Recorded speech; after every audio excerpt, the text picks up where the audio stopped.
Hi, I'm James Dickey, Senior Trial Counsel for the Upper Midwest Law Center, the Minnesota nonprofit public interest law firm that fights for liberty and the rule of law.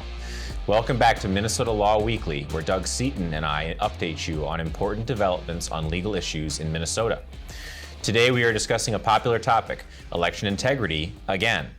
A poll conducted by the Star Tribune in September 2021 noted that about half of Minnesotans outside the Twin Cities metro either did not believe the results of the 2020 election or were not sure about those results. This means that many Minnesotans are concerned that elections are subject to manipulation and misconduct. This fear was made worse when, in 2020, lawsuits were brought against the state and settled in a way that removed statutory election integrity safeguards based on concerns about COVID-19. This is disastrous for the health of our republic. We at UMLC believe that it is essential to uphold the integrity of Minnesota's elections by advocating for and enforcing clear, bipartisan voting safeguards. We have put a substantial amount of work into ensuring that these safeguards are in place. Our goal is to make Minnesotans more confident that their elections are on the up and up. And on that front, we are proud to report great successes in proactively working to make Minnesota elections fair and transparent by enforcing legal requirements enacted by our legislature and decided by the courts. First, we're going to talk about Isanti County and their redistricting process. After the U.S. Census is released every decade, counties in Minnesota have to redraw their county board districts in a process known as redistricting. Several months ago, we were approached by a group of activists in Isanti County frustrated by the county commissioner's failure to do that. The law requires that every county board district must have a population no more than 10% different from the average of all county board seats. Over the 10 years from 2010 to 2020, Isanti County's population shifted and changed enough to where some of the population in some districts was more than 10% different from the average. However, instead of adopting a redistricting plan which would comply with the law, the county commissioners initially chose to keep the lines where they were, seemingly because that would have avoided a 2022 election for some of those commissioners. But then the Upper Midwest Law Center stepped in.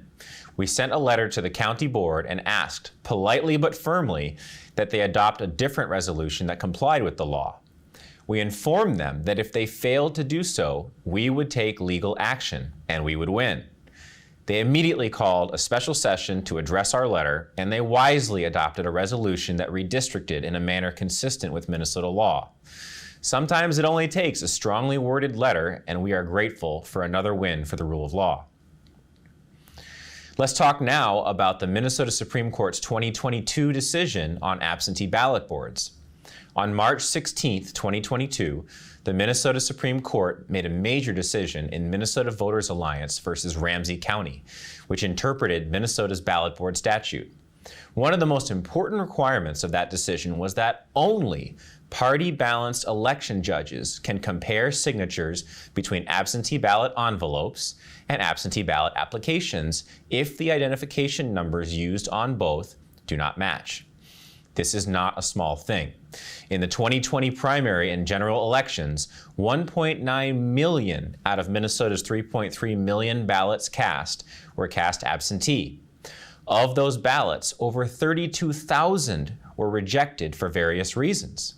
And of those 32,000, over 7,000 were rejected because the identification numbers and signatures between the absentee ballot application and the ballot envelope did not match. As we all know, Minnesota is infamous for close elections. The 2008 Senate race between Norm Coleman and Al Franken was decided by only 312 votes. The 1962 governor's race was decided by only 91 votes. Over 7,000 rejected ballots can swing an election, and it is essential that Minnesotans know that those making the decisions about what to accept or reject are fair and balanced. And the only way to ensure that is for election judges who are balanced by party under the law to be the people on the ballot board conducting the accepting and rejecting of ballots. And that is exactly what the law requires. But who chooses the members of ballot boards, and who accepts and rejects ballots? Well, that would be your county board working through the county auditor or city clerk. And what if they ignore the requirement of election judges to do the accepting and rejecting on these ID number mismatches, and instead they put their hand-picked employees or volunteer staff on the board? Not only is this practice illegal, but you also get the appearance of possible bias and unfairness. So we at UMLC, working with the Minnesota Voters Alliance, decided to make sure our Minnesota counties are well informed about the Supreme Court's March 16th decision and proactively enforce that decision as needed. We identified a number of counties and cities who either passed ballot board resolutions that did not clearly comply with the March 16th decision, or were working with outdated resolutions that did not consider the most up-to-date interpretation of the law. Our letters went out to most of the 12 most populous cities and counties in Minnesota, as well as several counties in Congressional District 1 in southern Minnesota. The results have been fantastic. We obtained a change in the ballot board resolution for two of the largest counties by population in CD1, Rice and Winona counties. We also had frank and open discussions with the cities of Minneapolis and Duluth and Ramsey and Anoka counties, which resulted in ballot board practices that feature party-balanced election judges matching signatures and doing the job of accepting and rejecting ballots where there is an identification number mismatch, and party-balanced election judges duplicating damaged ballots to ensure votes are properly tabulated. Anoka County's ballot board resolution in particular is a good example of a policy for all counties to follow. There are some difficult cases, however. We haven't heard from places like Hennepin County and Wright County, despite our efforts to inform them about the laws applicable to their ballot boards. If they fail to comply with the law, we will step in before the 2022 election and obtain compliance through the courts. The choice is theirs.